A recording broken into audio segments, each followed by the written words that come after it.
berubah-ubah ya. Saya juga mohon maaf, tentunya kurang maksimal dalam apa namanya, memberikan jadwal yang pasti gitu ya, yang tepat gitu karena, ya tetap, semoga terpenuhi sampai 8 kali pertemuan ya. Ini Kak Deo ini berapa pertemuan ya? Pertemuan keberapa mohon maaf?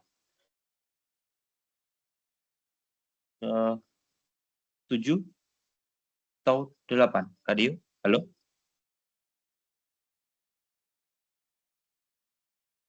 Halo Kak Deo? Ya, belum belum ada.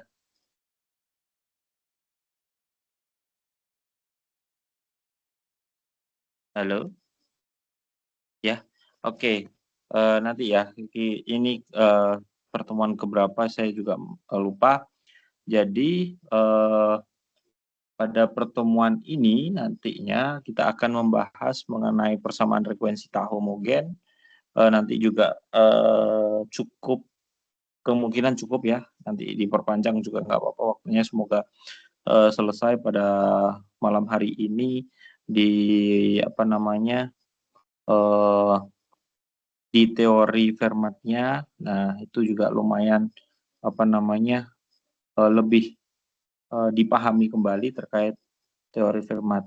Nah, pada kegiatan, belajar yang pertama mengenai persamaan frekuensi tak homogen, itu ada kegiatan belajar yang pertama yaitu menyelesaikan dengan cara substitusi dan, cara koefisien tak tentu. Yang kedua adalah penyelesaian dengan cara fungsi pembangkit. Nah, pada kegiatan belajar yang, 1 dan 2 ini, tentu kita akan, lebih banyak memahami apa itu persamaan frekuensi tak homogen. Nah, merupakan kelanjutan dari persamaan frekuensi homogen yang kemarin sudah kita bahas. Nah, bagaimana sih, persamaan frekuensi yang tak homogen? Tentu kita tahu ada beberapa yang harus kita, apa namanya, garis bawahi mengenai ada 3 cara yang menyelesaikan persamaan frekuensi tak homogen, yaitu substitusi, koefisien tak tentu, dan juga fungsi pembangkitnya. Nah, bagaimana kalau cara substitusi, yaitu me memasukkan gitu ya, komponen ya, misalkan, cara mengusahakan hubungan dari AN-nya menjadi fungsi N dengan substitusi berulang. Jadi, ini substitusi 1, 2, dan sampai ke, N-1 seperti itu. Persamaan frekuensinya misalkan ini, N-nya itu sama dengan C kali IA, N-1 ditambah dengan fungsi N, di mana N itu adalah lebih, sama dengan, 1 gitu ya, harus lebih dari sama dengan 1. Nah, disitulah nanti, terbentuk suatu persamaan di mana ada apa, dapat diselesaikan dengan cara ini seperti yang ada di bawah. Maka nanti, menemukan suatu persamaan yaitu sigma dari, C, pangkat N min berapa ya, min K atau 1 itu ya, dikali fungsi K-nya ya. Jadi seperti itu, di mana K itu adalah sama dengan 1 gitu ya, diawali dengan 1 gitu ya. Nah, selesaikan misalkan di sini untuk AN-nya itu sama dengan AN min 1, yaitu sama dengan, 3, eee, N pangkat 2 gitu ya, di mana N itu lebih besar dari 1 dan misalkan A 0-nya ya ini, A0 itu sama dengan 7. Nah, kita jawab ya, di mana untuk AN, ini kurangi i N-1 itu sama dengan, 3 kali N pangkat 2, maka kita bisa pindah ruaskan di mana AN-nya itu sama dengan nih. Nah, dari sinilah tentu nanti apa namanya, AN-nya itu sama dengan C dikali AN-1 plus fungsi N, dengan C itu sama dengan 1. Nah, fungsi N-nya itu sama dengan, 3, kali N pangkat 2. Nah, dengan demikian maka, dengan hubungan antara ini, maka akan, terbentuk suatu persamaan nih, 1 dipangkat dengan berapa ya ini, N ya kalau dikali N nih, ditambah dengan sigma dari Cn min 3. Nah, dari sini sigmanya juga sama, yaitu 1, 2, sampai ke N pangkat 2 gitu ya. Maka di sini 7 ditambah 1/2 gitu ya, N dikali N plus 1, dikali N, eee N 2N plus 1 gitu ya. Nah, di sini kita tahu adalah, persamaan suatu, apa namanya, mmm, aljabar atau penjabaran dari ini. Nah nah, setelah kita ketahui di situ, suatu persamaan tadi, yaitu ini, untuk, eee, N-nya, nah itu hasilnya. Nah, selanjutnya ada juga persamaan. Nah, ini beberapa contoh juga hampir sama. Oh, ternyata di sini adalah, AN-nya jadi, 2 pangkat N, min 1 per 2 min 1 atau sama dengan 2 pangkat N min 1. Nah, inilah, cara substitusi. Nah, biasanya juga saya lebih memberi apa, lebih mudah untuk menggunakan cara substitusi. Nah, ada juga dengan cara koefisien tak tentu. Nah, koefisien tak tentu ini, hubungannya dengan, partikulir, di mana, misalkan nih ya, di sini ada, satu fungsi N-nya, yaitu C kali ini dan seterusnya. Nah, disebut jawab partikulir, di mana dapat dijawab oleh, fungsi N sama dengan 0, disebut dengan jawaban homogen dari ini. Nah, dari sini, adalah penyelesaian dari ini. Nah, jadi, itulah, dasar dari apa itu koefisien tak tentu gitu ya. Nah, kalau misalkan nih, ada suatu bukti gitu ya, lebih jelasnya lagi misalkan, A itu eee, N ya, AN itu sama dengan, G fungsi GN ditambah GH gitu ya. Nah, di sini kan kita bisa masukkan suatu persamaan gitu ya. Misalkan N-1 adalah itu, dan sampai ke N pangkat K gitu ya. Maka di sini akan terbentuk suatu persamaan yang tadi, yang C ini. Nah, setelah kita eliminasi ternyata adalah, fungsi N ditambah 0 atau sama dengan fungsi N itu sendiri. Jadi, untuk AN itu sama dengan, G fungsi GN-nya ditambah dengan fungsi HN-nya, eee, fungsi HN ya, memenuhi persamaan frekuensi, di mana atau ini merupakan penyelesaian persamaan frekuensi. Nah, jawaban umum persamaan frekuensi adalah ini. Jadi hasil jumlah dari fungsi GN, dan fungsi HN-nya itu sendiri. Contoh misalkan ini ada diketahui frekuensi ini adalah sama dengan nih gitu ya. Nah, ditanya tunjukkan bahwa, ini adalah penyelesaian partikulir. Nah, jawaban umum, eee, carilah jawaban umum persamaan frekuensi, carilah jawaban khusus persamaan frekuensi memenuhi hubungan dari eee oh ini bukan N ya, V gitu ya, sama dengan apa, 8 dan A pertama itu adalah yang, 5 gitu ya. Nah, yang pertama kita juga bisa menggunakan suatu substitusi yang, di awal. Jadi ini ya, oh ternyata memenuhi persamaan. Nah, kalau sudah memenuhi persamaan, barulah kita menggunakan suatu, apa namanya, nih, nah misalkan, menggunakan suatu, apa namanya tadi, persamaan frekuensi ya. Jadi persamaan frekuensinya bagaimana? Nah ini, bisa kita coba dengan ini. Nah, maka, di sini adalah penjabaran dari R-nya gitu ya, R-nya. Jadi, kalau misalnya R pangkat 2 dikurangi, R eh, tik kurangi 3R ditambah 2 sama dengan 0, maka, di situ kita jabarkan. Maka R-nya itu akan menjadi 1 dan 2. Nah, dari 1 dan 2 ini, maka kita bisa substitusikan dengan suatu persamaan yang tadi. Nah, kita gantikan, nah maka untuk apa namanya, persamaan frekuensinya itu adalah T1 gitu ya. Nah, nih, oke. Nah, ternyata itu adalah, sama gitu ya. Nah, jadi itulah, pentingnya frekuensi gitu ya, persamaan frekuensi. Nah, jadi berikutnya kalau misalkan kita ganti dengan itu adalah 8 ya, maka kita bisa masukkan suatu persamaan tersebut sama dengan 6.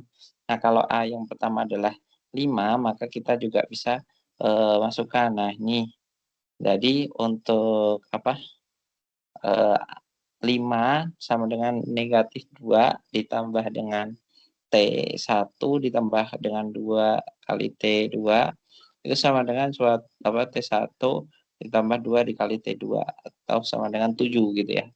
Nah, kalau dari T1 dan T2 tadi adalah 6, kalau T1 ditambah T2 itu adalah 7, maka untuk T1 dan T2-nya adalah diperoleh ini. Nah, ini bisa menggunakan eliminasi ya. Jadi eliminasi, setelah kita eliminasi baru kita substitusi. Nah, ini yaitu T1 adalah 5 dan T2 adalah 1 gitu ya.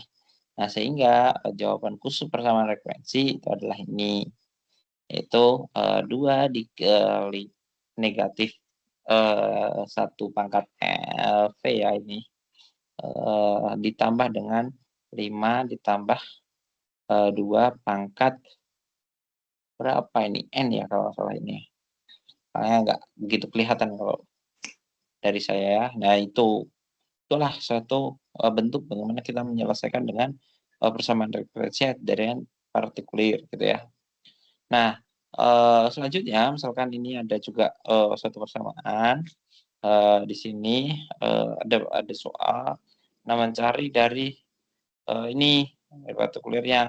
Kita bisa gunakan suatu persamaan ya apa, ini dari 10 tadi, kita sederhanakan sedemikian rupa untuk R-nya, sehingga mendapatkan juga R-nya itu adalah 2 dan 5. Nah, dari 2 dan 5 itu kita bisa gantikan dengan suatu persamaan di mana T dikali, 2 pangkat berapa ini ya, yang kurang jelas ini, atau pangkat 4 ya atau pangkat N ya, ditambah dengan T2, dikali, 5 pangkat N gitu ya. Nah, selanjutnya adalah kita cari suatu T tadi dengan apa, dengan yang untuk mencari A, PN-nya itu tadi, PN atau PU ya itu. Nah itu, maka di sini untuk mencari A ini sama dengan T dikali, 3 pangkat N itu, maka, di sini didapatkan untuk T-nya sendiri itu adalah sama dengan negatif 32/2 ya. Nah, sementara untuk jawaban umum kita bisa gunakan satu persamaan ini. Nah, kalau ini, yang, AP itu adalah ini. Nah, ditambah dengan untuk yang atasnya ya, yang N-nya itu adalah ini. Nah, dari situlah, maka bentuk suatu persamaan. Oh, udah hasil akhir ya gitu, jawaban umumnya adalah itu. Nah, seperti itulah, proses dari apa namanya, bagaimana kita menyelesaikan suatu, cara koefisien tak tentu dari, persamaan tak homogen gitu ya. Nah, ini, juga sama bisa, dikerjakan ya, yang ini mencoba, pelajari. Nah, ini aja juga aturan ya, misalkan K dikali P pangkat berapa ya, pangkat N ya, itu aturannya adalah untuk fungsi, berapa ini, fungsi T tidak sama dengan 0 ya, harus tidak sama dengan 0. Nah, gimana kalau sama dengan 0 ya, itu, eee, tidak, eee, ini ya, itu, kalau sama dengan 0 adalah rangkap M, di mana, ini untuk A itu dikali N pangkat N gitu ya, N pangkat N atau berapa itu. Saya kurang jelas itu. Nah, itu pula yang V1 dan lain sebagainya gitu ya. Nah, ini cari jawaban khusus, ada banyak latihan ya, di mana jawaban khususnya bisa menggunakan ini. Misalkan nih untuk yang soal nomor berapa ini? Nomor 1 gitu ya. Di mana untuk UN gitu ya. UN sama dengan ini atau sama dengan 7 pangkat K atau N itu persamaan karakteristiknya adalah R dikurangi 3 sama dengan 0 gitu ya, di mana R-nya nanti sama dengan 3 bukan akar karakteristik.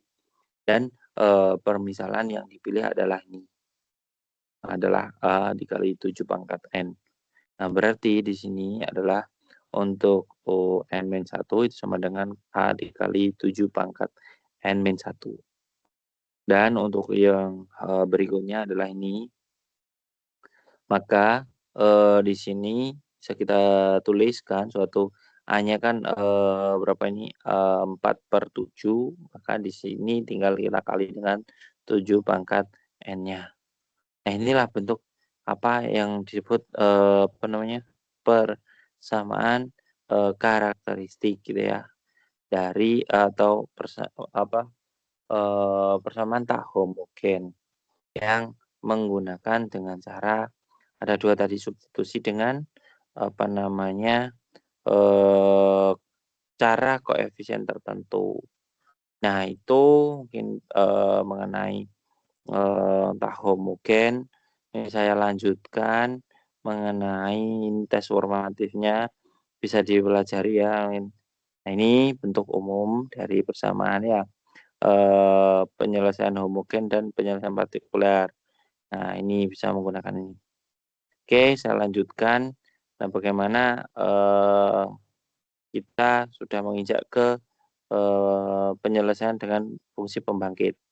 Nah, kita tahu kalau mengenai fungsi pembangkit ini hubungannya dengan apa itu barisan. Nah, kita sudah dapat satu barisan, misalkan nih fungsi pembangkit diketahui bahwa ini menghasilkan barisan nih, gitu ya, menghasilkan barisan ini. Nah, maka dari X dari fungsinya itu adalah ini, dan menghasilkan hasil barisan ini. Maka kalau dan untuk X-2 itu ada menghasilkan menghasilkan barisan ini, sehingga secara umum adalah X pangkat K ini menghasilkan ini. Nah, inilah yang pada dasarnya yang disebut dengan fungsi pembangkit. Nah, kalau kita sudah tahu persamaannya adalah itu dari fungsi pembangkit. Nah, jika pada notasi jumlah berakhir N plus K diganti dengan T, berarti N sama dengan T min K. Maka diperoleh suatu persamaan. Jadi seperti itu mengenai ini. Bagaimana kalau misalkan ini contoh, ada contoh supaya lebih konkretnya bagaimana cara kita belajar. Misalkan fungsi X-nya itu adalah 1/1 min X, itu sama dengan 1 ditambah X ditambah X pangkat 2 sampai dengan fungsinya, apa sigmanya. Nah, merupakan satu fungsi pembangkit barisan ini, jadi 1 terus. Nah, kita tahu bahwasanya nih fungsi ini adalah apa namanya, fungsi yang berulang gitu ya. Nah, untuk fungsi Gx-nya itu adalah ini X dikali fungsi X, di mana kalau X-nya ini kita tambahkan suatu komponen. Nah, maka jadi yang terbentuk adalah suatu persamaan. Nah, merupakan suatu fungsi pembangkit dari 0, 1, 1 dan lain seterusnya. Dan ini kita tambahkan suatu apa namanya, X-nya gitu ya, untuk membangkitkan itu, maka di sini hasilnya juga akan 0, 0, 1, 1 dan seterusnya. Nah, itulah proses apa yang disebut fungsi pembangkit. Nah, dari sini mungkin teman-teman juga sudah mulai paham apa yang disebut fungsi pembangkit. Jadi selalu apa namanya menambahkan satu komponen untuk menjadi suatu fungsi yang dikatakan fungsi pembangkit dari ini gitu ya. Nah, ini yang disebut fungsi pembangkit. Ada juga satu ini di mana kalau misalkan 1 plus X pangkat N gitu ya. Nah, ini ternyata juga satu kombinasi gitu ya, nah, atau permutasi gitu ya. Nah, ini hubungannya sama atau misalkan juga untuk fungsi-fungsi yang lainnya. Nah, itu terkait fungsi pembangkit. Nah, ini ada beberapa contoh yang mungkin bisa dicoba sendiri mungkin dan apa namanya juga tidak sulit bagi kita untuk menyelesaikan suatu fungsi pembangkit. Nah, oke, nah fungsi pembangkit sudah, oh ternyata sudah selesai ya.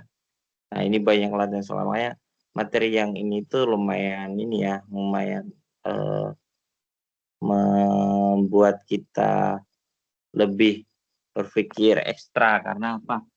Materinya singkat mengenai fungsi pembangkit, tapi kata kemarin Kak Gio itu fungsi nggak sampai ke fungsi pembangkit kalau nggak salah atau gimana ya? Yang di teori bilangannya yang ya yang tidak sampai ada apa itu saya lupa nanan. Habis ini kita lanjut ke teori bilangan seperti itu. Oke, mungkin itu mengenai ini saya coba share screen yang fungsi pembangkit.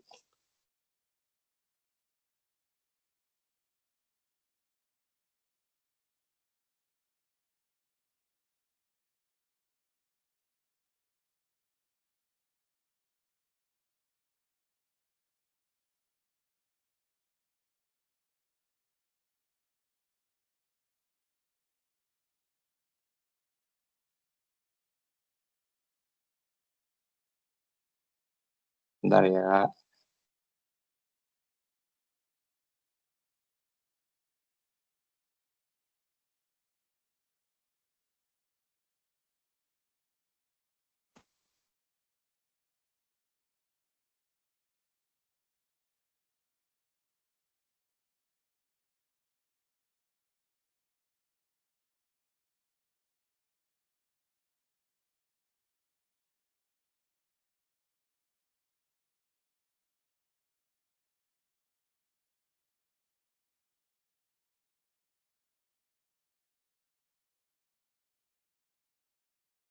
Oke, kita lanjutkan.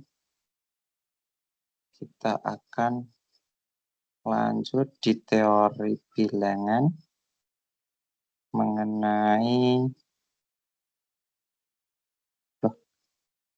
sebentar ya.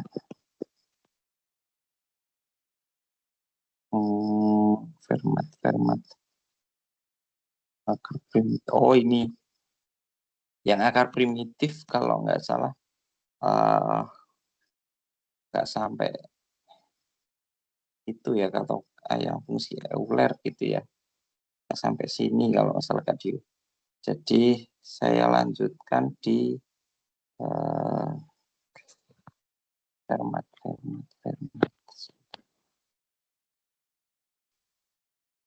Ini sudah kok. Oh iya ini belum.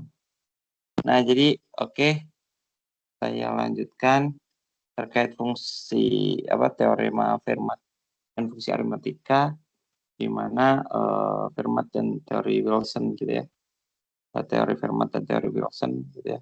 Terkait fungsi aritmatika. Nah, ini yang nanti kita akan bahas lebih mengenai teori Fermat dan Wilson. Nah, ini juga saya kira relate dengan apa yang disebut apa kongruen dari modulo gitu ya. Nah, kayak yang harus kita pegang teguh adalah yang kemarin materi-materi yang sebelumnya yang sudah kita bahas bersama pada pertemuan-pertemuan sebelumnya. Nah, kalau kita perhatikan misalkan nih suatu bilangan-bilangan dalam barisan ini kongruen dengan modul 7 berurutan dengan ini misalkan 48 ini. Nah, itu kan barisan kongruen modul 7-nya adalah 4, 1, 5, 2, 3 dan 2 dan 3 gitu, 6 dan 3 gitu ya. Nah, ini adalah hasil kurangnya gitu ya. Makanya kita juga atau istilahnya residu. Nah, itu nanti kalau misalkan modulo 7 akan kurang dari 7 gitu ya. Nah, bilangan-bilangan tersebut kurang dari 7 gitu, seperti itu. Nah, adalah residu dari ini, hasil kurang ini. Nah, coba misalkan kita tentukan dengan ini residu terkecilnya adalah dari 8 ini, maka akan terbentuk sekitar 2, 6, 1, 4, 3, 7 dan 2 dan 5 seperti itu. Tampak di sini adalah kurang dari 8. Nah, berikutnya adalah misalkan residu terkecil dari modulo 9 dari bilangan-bilangan dalam barisan ini. Nah, di sini ada keterulangan di mana misalkan di modulo 9 ini ada 360 dan seterusnya. Dari sini tampak bahwasanya residu terkecil yang ternyata tidak terdiri atas semua bilangan asli yang kurang dari 5 gitu ya. Contoh ini disebut dengan ilustrasi dari teorema berikut ini. Nah, ini adalah teorema mengenai apa namanya ini misalnya residu terkecil dari modulo M adalah suku barisan ini, gitu ya. Adalah suatu permutasi dari suku barisan ini, gitu ya. Dengan kata lain, gitu ya. Teori 5 tidak satu ini dikatakan sebagai berikut. Nah, ini ingat bahwa setiap bilangan bulat akan kongruen modulo M dengan tepat satu, misalkan nih. Nah, buktinya adalah perhatikan barisan bilangan nih. Nah, bilangan-bilangan pada barisan ini tidak ada satupun yang kongruen modulo M dengan 0. Mengapa? Selanjutnya, kita akan membuktikan bahwa bilangan-bilangan suku dalam barisan yang pertama tadi masing-masing kongruen modulo M dengan tepat satu. Nah, ini maka inilah yang menjadi dasar bagaimana kalau yang hubungannya kaitannya dengan modulo M gitu ya, dimana residunya itu gitu ya. Akan tetapi karena R dikali A dan S dikali A adalah suku dari barisan satu untuk R ditambah R dan S-nya adalah residu terkecilnya itu. Sehingga R itu sama dengan S-nya itu. Nah, hal ini kontradiktif gitu ya dengan yang ini. Nah, karena apa? Adalah sama dengan gitu ya. Nah, dari situlah pengandaian tersebut tidak benar. Jadi tidak ada dua suku dari barisan yang kongruen modulo M ini berarti suku dalam barisan ini masing-masing kongruen modulo M, yaitu tepat satu gitu ya. Contoh sederhananya ini, misalkan untuk 2, 4 itu modulo 7 ya, maka di sini residu terkecil modulo 7 masing-masing barisan ini sebagai berikut. Nah, seperti itu. Itulah beberapa tampak bahwa 6 kongruen ya tersebut bahwa residu terkecil modulo 7 dari barisannya adalah 1, 2 sampai ke 6. Jika semua bilangan pada ruas kiri dari 6 kongruen ini dikalikan ya, hasilnya akan kongruen modulo 7 dengan hasil kali semua ruas bilangan. Nah, ini yang kemarin sempat juga saya bahas ya terkait ini, Pak, itu teori Fermat. Nah, contohnya penerapan teori Fermat sebagai berikut. Nah, di mana misalkan P suatu bilangan prima, nah, di mana ini hasil bagiannya ada sama dengan 1, maka kita bisa tuliskan dengan A pangkat P min 1 kongruen dengan 1 modulo P-nya. Buktinya sebagai berikut. Nah, karena P ya, karena P dan P min 1 apa faktorial gitu ya. Saling prima, mengapa kita dapat melenyapkan untuk yang ini P-1 faktorial dari kongruen terakhir ini sehingga diperoleh ini seperti ini, di mana A pangkat P min 1 kongruen dengan 1 modulo P. Teori Fermat tersebut dapat dinyatakan lebih umum dengan meniadakan ketentuan A A, P itu sama dengan 1 sebagai berikut. Jika misalkan P itu suatu bilangan prima, maka di sini A pangkat P itu kongruen dengan A modulo P untuk setiap bilangan bulat A seperti itu. Buktinya ini bisa teman-teman juga pelajari bagaimana asal muasalnya.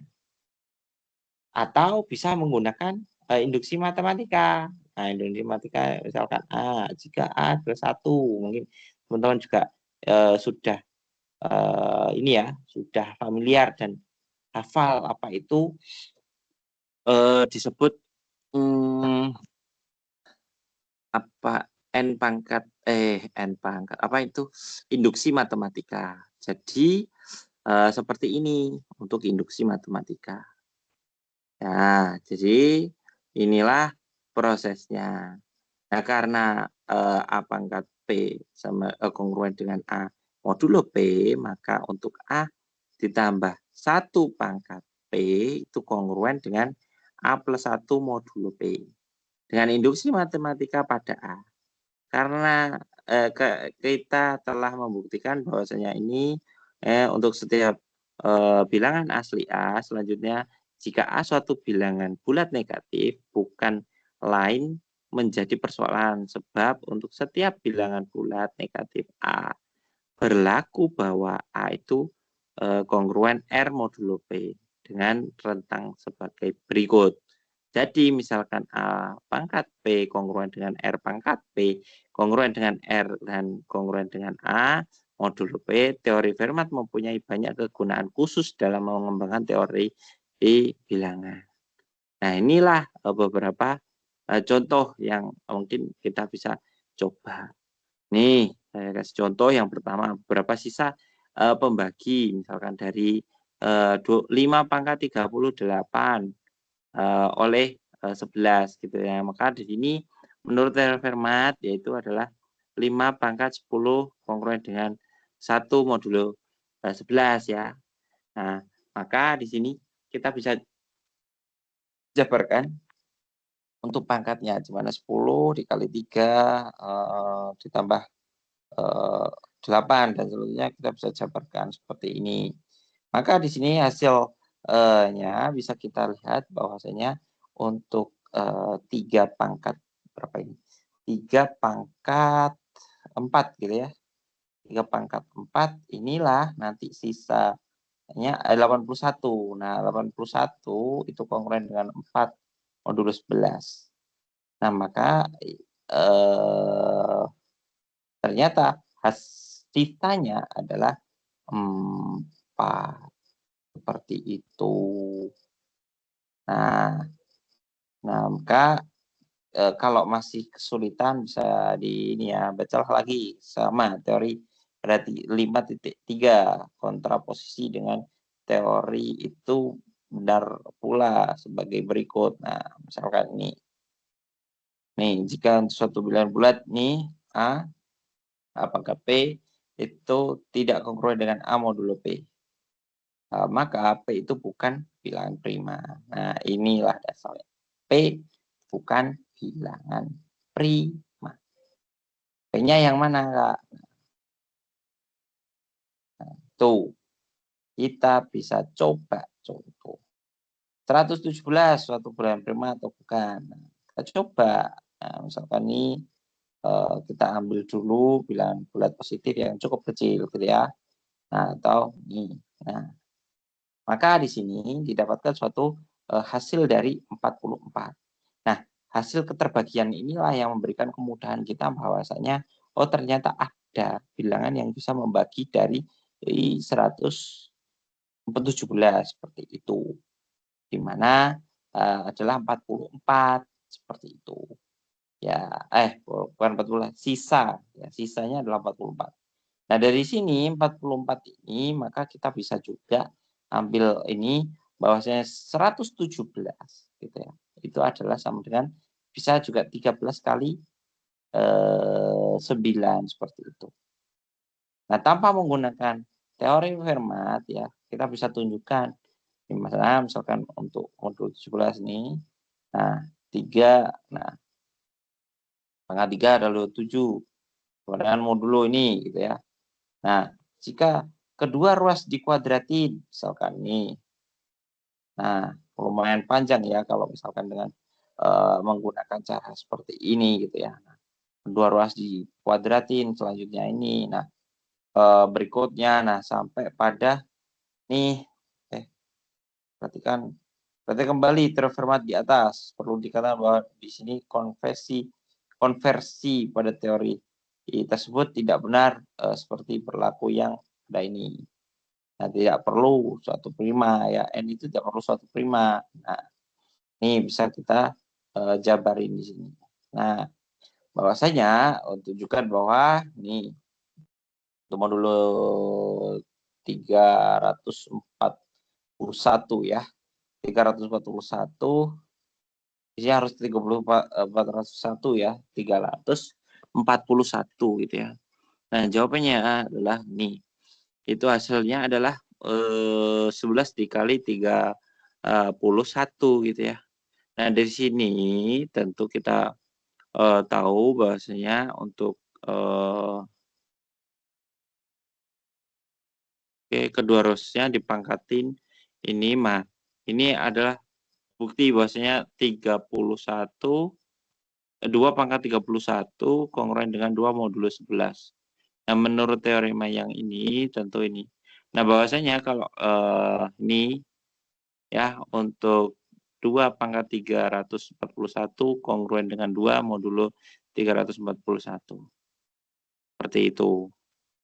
Maka di sini jika ruas kedua dibagi gitu ya, diperoleh ini. Selain itu dari kongruen terakhir itu tidak dapat disimpulkan bahwa 341 suatu bilangan prima.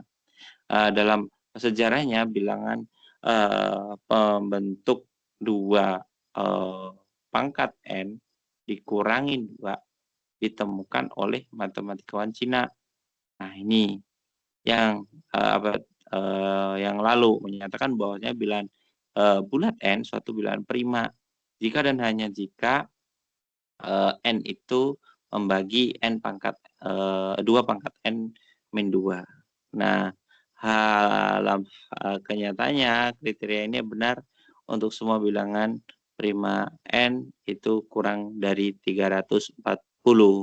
Nah, pada contoh 5.4 kita peroleh fakta bahwa 341 ini membagi ini, walaupun 341 bukan bilangan prima.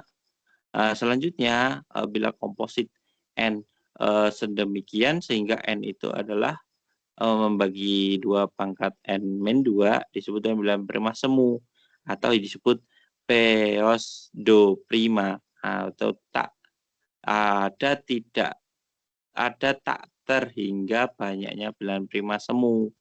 Contoh misalkan 4 bilangan prima semu pertama yaitu 341, 561, 645 dan juga 1105. Nah, inilah yang hubungannya dengan teorema Fermat. Ternyata masih bisa banyak lagi ya, mungkin apa itu istilah pembahasan terhadap teori dari apa namanya, apa yang disebut bilangan prima gitu ya. Nah, di sini kita sudah bicara, nah ada juga mengenai teori Wilson. Nah, teori Wilson ini dikembangkan lagi, akan tetapi kita belajar dulu teori-teori berikut ini, atau teori Wilson. Nah, ini tentu kita sudah tahu bahwa P suatu bilangan prima, maka kekongruenan untuk X pangkat 2 kongruen dengan satu modulo P mempunyai 4 tepat 2 solusi, yaitu 1 dan P-1 itu sendiri. Nah, buktinya seperti pada contoh ini. Penguraian terakhir dari P ini adalah seperti pada contoh ini. Karena R1 solusi dari pengongruenan untuk ini, R itu adalah residu terkecil dari modulo P. Nah, jadi untuk 1 dan P-1 adalah solusi dari X pangkat 2. Nah, kongruen dengan 1 modulo P. Bukti lain yang lebih mudah apabila P-1 dan 1 masing-masing disubstitusikan pada X dalam pengongruenan X pangkat 2 kongruen dengan 1 modulo P. Coba lakukan. Nah, selesaikan ini. Contoh. Misalkan di sini perhatikan residu. Residu terkecil modulo 7 selain 0 ya. Ini adalah 1, 2, sampai ke 6. Anda mudah memperoleh solusi seperti berikut. Ya. Nah, untuk X-nya dan lain sebagainya selanjutnya. Tanpa apa? Tampak dalam penguraian tersebut bahwa jika A itu bagian dari T, maka solusi dari A dikali X kongruen dengan 1 modulo 7 adalah anggota T pula. Dapat diperiksa pula bahwa apabila A, B itu bagian dari T dan A itu tidak kongruen dengan A2 modulo 7, maka B itu juga tidak kongruen dengan 1 modulo 7. Dengan A, B itu ada bagian dari T yang merupakan solusi-solusi berurut turut-turutan dari A dikali X kongruen dengan 1 modulo 7 dan untuk B dikali X 1 modulo 7. Jika A itu adalah 1, B adalah 6, maka solusi-solusi dari A dikali X kongruen dengan 1 modulo 7 dan B dikali X kongruen dengan 1 modulo 7 berurut-urutan adalah A sama dengan 1 dan B sama dengan 6. Nah, hal ini merupakan penerapan dari teorema berikut ini. Nah, ini perlu kita ingat bahwasanya ada beberapa teori yang harus kita pelajari. Nah, dari teori ini ternyata bahwasanya di sini teori Wilson-nya berlaku pada saat nih pandang penguraiannya ini adalah misalkan 1 sampai 10 ya. Nah, untuk A-nya. Nah, kalau AC-nya itu adalah ini. Nah, misalkan nih hasil kali pasangan bilangan tersebut yang kongruen dengan modulo 11 dengan 1 dapat ditulis sebagai berikut. 2 dikali 6 kongruen dengan 1 modulo 11 gitu. Nah, dan seterusnya. Nah, terus lanjut berarti kalau kita bisa tulis 2 kali 6 kali 3 kali 4 kali 5 kali 9 kali dan seterusnya ternyata juga apa namanya kongruen dengan ini. Nah, selanjutnya jika hasil kedua Ross dikalikan 10 diperoleh sebagai berikut. Maka di sini 10 faktorial itu kongruen dengan 10 modulo 11.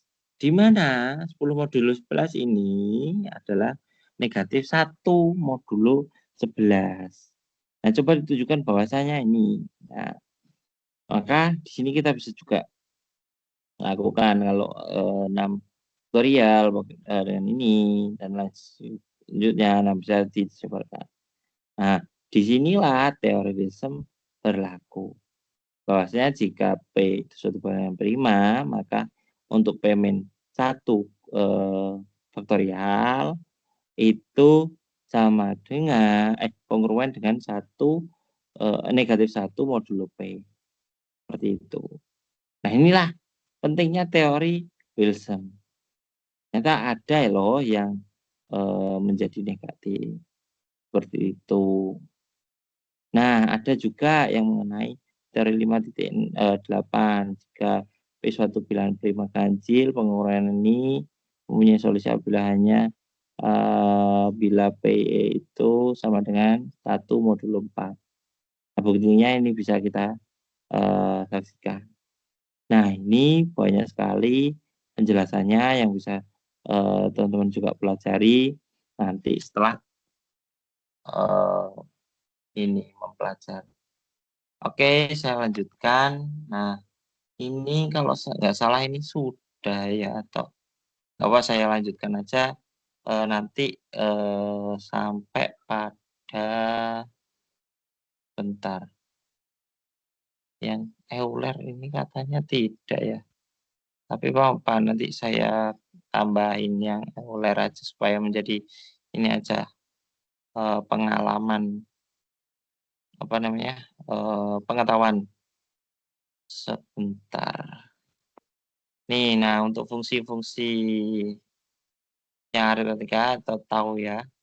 Nah, ini juga kemarin saya banyak sekali menjelaskan mengenai ini bilangan bulat dari 12 gitu ya. Semua pembagian bilangan bulat ini adalah ini ya. 1, 2, 3, 4, 6, dan 12 itu sendiri. Nah, maka di sini jumlahnya jumlahnya ya menyatakan tahu N-nya itu adalah banyaknya pembagi bilangan bulat dari N gitu, seperti itu. Maka di sini nih. Nah, setelah kita tahu kita paham mengenai tahu ini, jadi menyatakan jumlah banyaknya dari bagi N itu banyaknya pembagi bulat positif dari N sehingga dinyatakan dengan rumus yang menggunakan notasi sigma. Nah, ini bisa kita gunakan, misalkan sigma.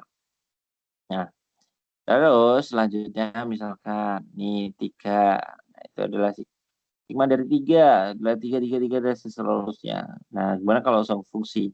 Nah, coba kita coba gunakan dengan apa namanya, tahu N itu sama dengan sehingga ini untuk bilangan bulat N itu lebih sama dengan 1. Jadi untuk tahu N itu menjadi penjumlahan dari 1 sebanyak pembagi bilangan bulat positif dari N. Seperti itu. Nah, contohnya misalkan nih, hasil semua pembagi bilangan bulat 32 gitu ya. Nah, di sini kalau 32 kan ada 1, 2, 4, 6, 4, 8, 16, dan 32. Nah, kita tahu untuk sigmanya adalah 1, 2, 3, 4, sampai ke 6 gitu ya. Maka ini kita bisa tuliskan ya seperti ini. Jadi hasil bagi dibagi dari 6 itu adalah berapa? 6 itu ada 1, 2, 3, dan 6 seperti itu. Nah, inilah untuk teori mengenai tahu tadi atau yang disebut fungsi tahu. Nah, ini juga ada juga semua bilangan bulat positif dari ini dapat N-nya sama dengan P pangkat K dikali Hi pangkat apa ini ya, T ya. Ya, T dapat disusun sebagai daftar berikut ini. Nah, inilah prosesnya. Misalkan nih 72, maka kita bisa akar mungkin teman-teman juga sudah belajar mengenai penulisan misalkan nih akar prima dari 72. Nah, ini kan biasanya kita tulis berapa ini, 2 kali 3, 2 kali 2 pangkat 3 dikali 3 pangkat 2 gitu, seperti itu. Nah, misalkan 300-nya berapa? Itu nah itulah yang disebut faktor-faktor prima. Nah, maka di sini kita bisa juga gunakan untuk mencari apa namanya, jumlah tau yang tadi gitu ya. Itu yang jadi dasar gitu ya. Nah, ini juga sama. Akan bulat posisi 12 kan ini. Nah, maka kita bisa juga jabarin tersebut dengan konsep seperti ini. Nah, itulah langkah-langkah yang mengenai tau. Nah, apa yang disebut fungsi sigma yang ini gitu ya. Itu kita tahu kalau tahu tadi ya kita tahu adalah jumlahnya. Kalau yang fungsi ini ya, itu adalah jumlah semua pembagi bilangan bulatnya. Bahkan tadi 1, 2, 3, 4, 6, dan 12, maka inilah jumlahnya. Maka kalau misalkan N yang tadi adalah 12, itu adalah 28. Hasilnya seperti itu. Nah, makanya perlu diingat kembali ya, makanya kalau misalkan menjumpai ini notasi-notasi tersebut itu perlu diperhatikan. Jangan sampai lupa kalau waktu ujian. Takutnya ini keluar gitu ya, meskipun katanya nggak sampai sini kok Kak gitu ya. Jadi supaya nanti ini. Ada juga ya berkaitan dengan fungsi ganda gitu ya. Nah, ini misalkan suatu fungsi aritmatika f yang disebut dengan fungsi ganda jika untuk fungsi dari m dikali n itu sama dengan fungsi m dikali dengan fungsi n untuk setiap m dan n itu adalah sama dengan 1 gitu ya. Nah, tuh. Nah, contoh nih ada contoh. Fungsi n-nya adalah sama dengan 1 untuk setiap bilangan asli n adalah suatu bilangan ada suatu fungsi ganda sempurna. Hal ini disebabkan jika M dan N bilangan-bilangan asli, maka besarnya 1 dan N adalah sama dengan 1, maka untuk hasil kalinya adalah sehingga diperoleh itu. Nah, sama juga misalkan pangkat gitu ya. Nah, di ini juga sama. Nah, kalau kita bisa cermati adalah pernah kita belajar mengenai ini kalau enggak dengan bilangan konkretnya nanti teman-teman kesulitan gitu ya. Nah, ini saya kasih contoh mana ya tadi contoh. Nah, ini untuk fungsinya ini 3 dan 4 gitu ya. Maka di sini juga kita bisa gunakan nih teori yang tadi 4 itu kan ada berapa? Ada bisa juga langsung 12 itu boleh. Atau 4-nya itu adalah 1, 2, dan 4. Dan yang fungsi 3 itu kan ada 1 dan 3. Maka fungsi dari 1 dan 3 itu kan sama dengan sigmanya itu. Nah, itu yang menjadi dasar utama bahasanya teori tadi yang di atas itu benar adanya seperti itu. Nah, sini mungkin bisa kita ambil kesimpulan bahwasanya ini latihannya bisa dicoba ya rangkumannya bahwasanya apa itu tujuannya fungsi tau maupun yang satunya tadi ini, yaitu jumlah dari seluruh barisan dari akarnya, akar suatu persamaan seperti itu, suatu fungsi gitu ya. Nah, itu yang menjadi dasarnya. Itulah pentingnya kalau kita mempelajari mengenai ini. Selanjutnya ada juga untuk teori Euler dan akar primitif. Nah, sini saya kasih tambahan ya mengenai Euler dan akar primitif ya. Karena takutnya akar primitif itu ada. Nah, untuk notasinya kita sudah tahu untuk fungsi pi Euler gitu ya. Nah, seperti 0 dicoret gitu ya.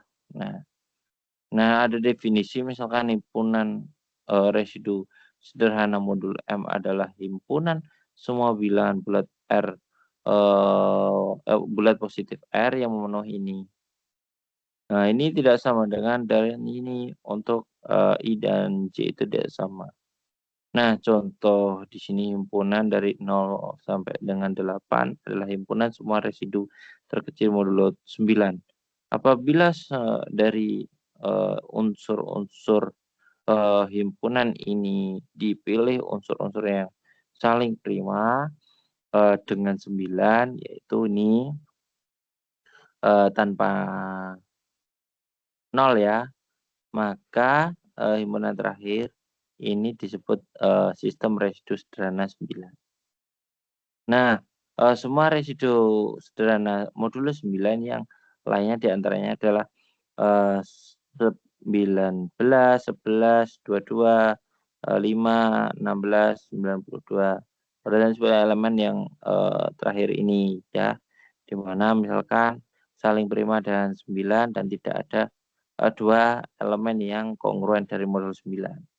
Misalkan ini ada 1, 2, 5, 8, 10, 14, dan 16.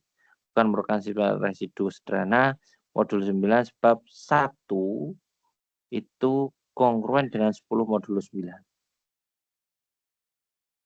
Nah, dari sini ya kita tahu bahasanya ada satu unsur itu yang hasil dari residunya juga gitu ya. Sama dengan residunya. Nah, himpunan ini misalkan himpunan 8, 10, 14, 16 juga bukan sistem residu sederhana dari modulus 9. Sebab ada bilangan bulat positif, misalnya 2 dengan 2,9 sama dengan 1 ya, dan 2 tidak kongruen dengan modulo 9 dengan setiap elemen dari himpunan itu serta 2 bukan sebagian elemen himpunan tersebut. Nah, itulah pentingnya kalau kita cross check satu persatu. Banyak elemen dari himpunan residu sederhana modulo 9 yaitu untuk 1, 2, 4, 5, 7, dan 8. Di mana atau sama dengan 6 jumlahnya. Dikatakan bahwa harga fungsi yang ini pi untuk 9 adalah 6 atau ditulis dengan nih yang dikatakan pi itu adalah tidak sederhana. Nah, himpunan yang sederhana ya, maaf. Nah, contoh misalkan himpunan 1, 3, 5, 7 adalah himpunan semua residu sederhana modulo 8. Sehingga untuk ini pi dari 8 itu adalah sama dengan 4. Hanya ada 4 akar-akar yang disebut pi atau disebut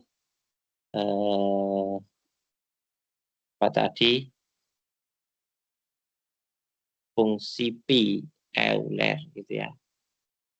Nah, ini ada beberapa contoh atau yang bisa dikerjakan, mungkin dicoba-coba supaya nanti lebih mendalam dan mengenal gitu ya materinya seperti itu.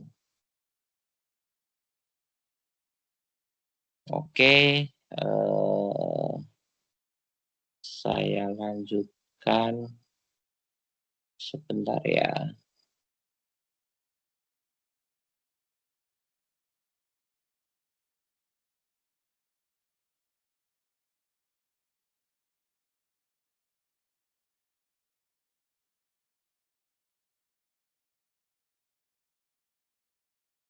Ya, sebentar ya, saya break sebentar.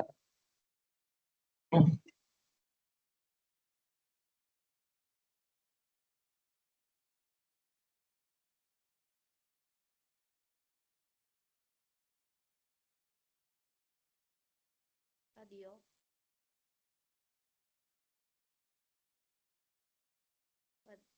Fadio. Dio. Oke, saya lanjutkan bahwasanya di sini ada beberapa teori yang mengenai Euler. Jadi inilah dasar dari teori Euler. Euler. Euler. Misalkan ini bilangan bulat positif ya kurang dari M gitu ya. Saling, ya mana saling-saling masing-masing prima relatif dari M gitu ya. Jadi kita tahu inilah teori Euler, di mana yang disebutkan adalah prima, saling prima. Paham ya mungkin dari sini ya. Jadi saling prima. Itulah prinsip dari Euler.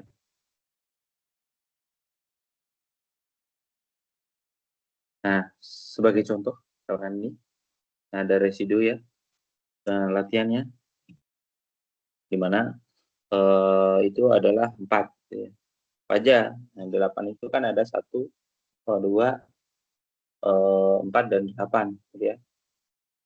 Untuk ini. Nah, dari sini kita tahu bahwasanya 4 kali 3. Oh ini dengan yang ini ya, dan teori yang ini ya. Bilangan ini paling prima. Nah dari 8, oh mohon maaf. Maksudnya ini ya, yang di bawahnya gitu ya. Oke, nah ada residunya yang dari saling prima gitu ya. Oke, jadi 4 itu adalah 1, 3, 5, dan 7 gitu ya. Maka di sini kita bisa tuliskan 4 gitu ya.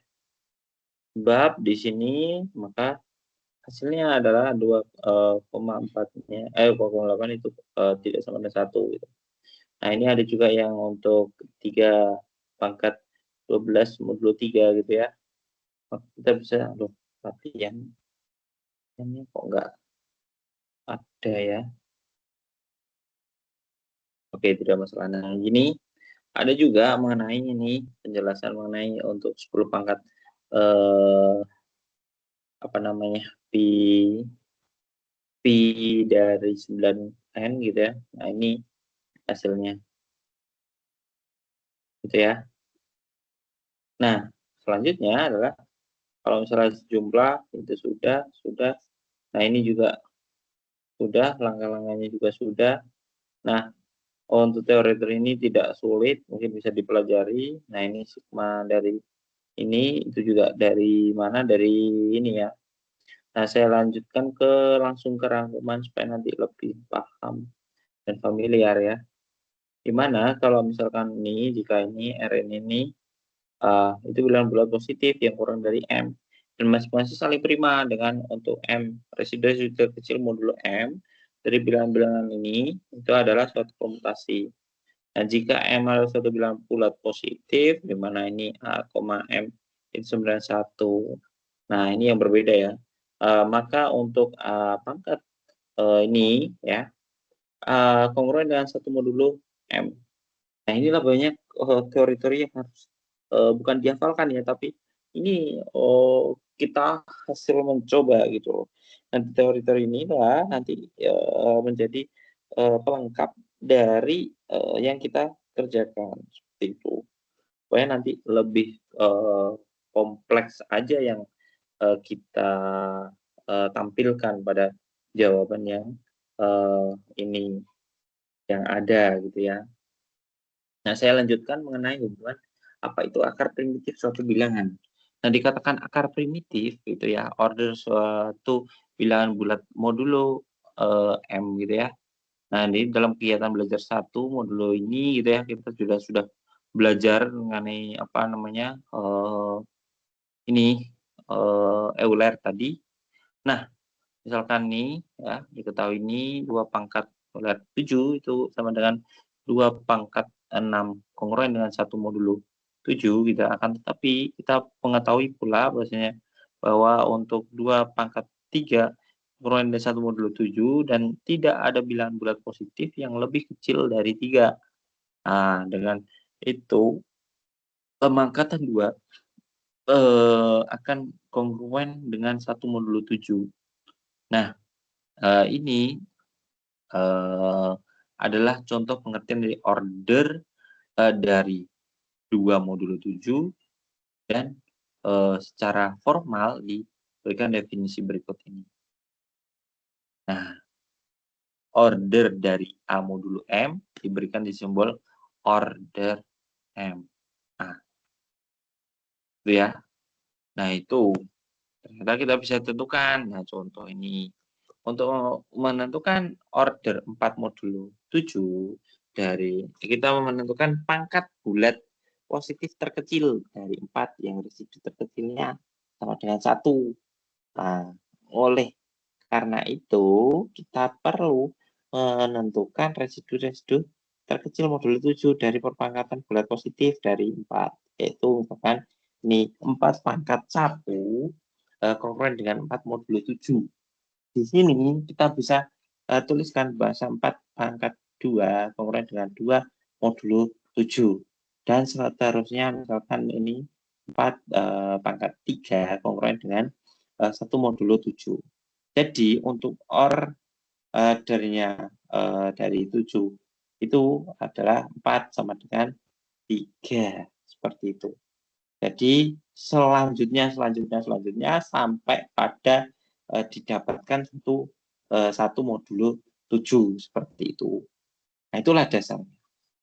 Misalkan ini dari 3 itu menjadi ke 2 menjadi ke 6 gitu ya. 6 itu menjadi ke apa namanya? 4 menjadi ke 5 dan sampai ke 3 pangkat 6 itu ternyata sisanya ada 1.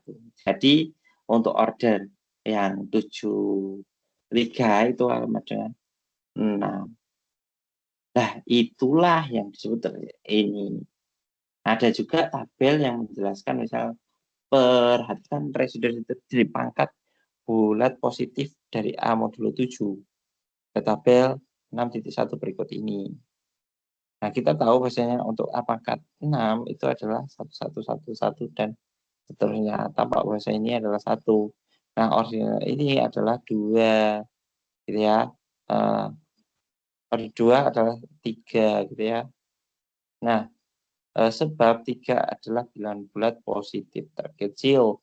Selanjutnya misalkan di sini sehingga untuk 2 pangkat 3 itu kongruen dengan 1 modulo 7. Selanjutnya periksalah tabel tersebut bahwasanya kalau misalkan order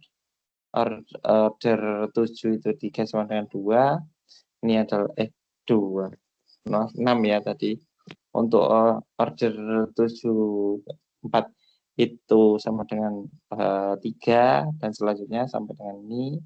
Nah, berapakah untuk order dari 10 modulo 7? Nah, order 10 modulo 7. Nah, di sini kita bisa tuliskan 10 ini kongruen dengan 3 modulo 7.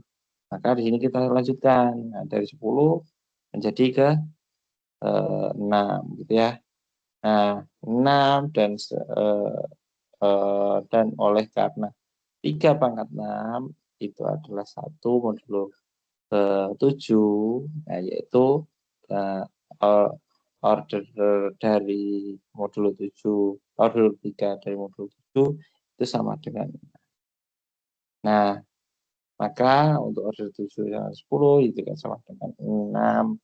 Nah, disitulah mungkin hasil dari apa namanya ini. Nah, banyak sekali mengenai teori yang selanjutnya mungkin saya juga skip dulu. Kita lanjut ke akar primitif dulu. Nah, karena akar primitif ini juga sering muncul dulu. Dan semoga juga apa namanya menjadi pemahaman karena ini ujungnya dari modulo-modulo tadi dan ini. Apa itu akar-akar primitif? Ya, tentu yang kita ketahui mengenai untuk pi-nya ya, pi-nya dari 3 itu sama dengan 12 gitu ya. Kalau untuk 2 pangkat 11 itu kongruen dengan 7 modulo 13. Jadi order dari ini gitu ya. Masing-masingnya adalah ini, selanjutnya ini masing-masingnya. Nah, ini 2, 6, 7, 11 tadi masing-masing disebut akar primitif dari 13. Seperti itu. Secara formal, akar primitif dari suatu belahan bulat didefinisikan sebagai berikut. Jika A, B itu sama dengan 1 dan order dari A modulo OM adalah ini P-nya, maka A itu dinamakan akar primitif dari M. Nah, ini yang menjadi dasar. Contoh misalkan ini akar-akar primitif dari 9 adalah 2 dan 5. Karena ini itu adalah 6 dan order dari 2 dan 5 modulo 9 masing-masing adalah 6. Nah, tetapi 8 tidak mempunyai akar primitif sebab nih P8 itu sama dengan 4 dan untuk 3 pangkat 2 itu kongruen dengan 3 modulo 8. Nah, untuk 5 pangkat 2 kongruen dengan 1 modulo 8. Dan selanjutnya misalkan 7 pangkat 2 kongruen dengan 1 modulo 8. Nah, berikut ini misalkan punya akar primitif. Nah, teori-teori ini nanti bisa di-keep dan diingat-ingat ya. Nah, saya tidak menakut-nakuti teman-teman, tapi takutnya muncul sampai sini, meskipun di tutor itu tidak dijelaskan mengenai akar primitif. Nah, ini saya lanjutkan langsung aja kepada tabel, di mana dari tadi ya, daftar akar primitif terkecil dari bilangan prima yang kurang dari 100. Maka lumayan banyak sekali ya, misalkan 2. Nah, akar primitifnya terkecil berapa, yaitu sudah ada tabelnya. Nah, itu untuk malam hari ini udah selesai pada materi. Semoga bermanfaat, lancar nanti ujiannya. Mungkin masih ada waktu 7 menit ya. Saya kembalikan ke Kak Dio. Kak Dio. Ya, halo Kak. Ya, Ya, baik, terima kasih ini banyak pertemuan Kak. terakhir Kak Dio ya. Mohon maaf. Iya, Saya pertemuan potong. terakhir Kak. Walah. Ya, tadi saya sempat bingung ini pertemuan berapa ya gitu. Ya, gimana Kak Dio? Saya bisa dilanjutkan dulu. Ya, sudah selesai. Sudah tidak ada apakah Cassandra ada pertanyaan, Cassandra? Mungkin nanti pertanyaan bisa lanjut di grup kali ya, Kak. Ya, ada ini ya, ada yang lain ya. Barangkali ada pertanyaan di grup, silahkan. Saya kemarin juga menyimak banyak sekali yang bertanya mengenai materi-materi yang ada gitu ya, atau istilahnya tugas atau gimana ya. Saya juga nggak berani menjelaskan cara itu hasilnya, tapi saya share aja materinya gitu tadi, itu yang dibutuhkan gitu. Oke, Ya, mungkin baik, Kak. ya itu sukses teman-teman yang sudah sampai saat ini gitu ya. Semoga lancar sampai ke apa? Istilahnya bukan UAS ya, kemarin apa Kak Dio, saya lupa. Dulu kan UAS ya, atau exam itu